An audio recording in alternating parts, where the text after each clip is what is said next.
Esu medicinos psichologė Rūta Ostreikaitė-Jurevičė. Šiuo metu konsultuoju suaugusiuosius ir paauglius. Taip pat atlieku klinikinį psichologinį vertinimą.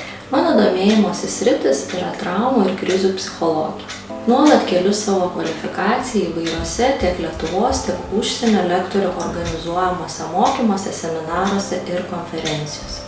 Šiuo metu studijuoju kognityvinę elgesio terapiją. Psichologo konsultacijos gali būti naudingos žmonėms, kurie nuolat nerimauja, patiria panikos atakas, dažnai jaučiasi liūdni ar prislėgti. Į psichologą žmogus kreipiasi tuomet, kai patiria tarpasmeninių santykių iššūkių, išgyvena sukrečiančius įvykius arba didelius netikėtus gyvenimo pokyčius.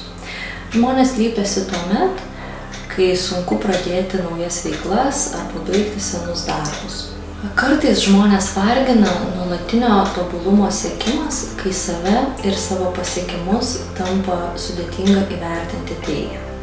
Už nusiskundimų ir sunkumų pavadinimų visada slypi unikalus žmogus, su tik jam vienam būdinga patirtimi, išgyvenimais, pasirinkimais ir lūkesčiais.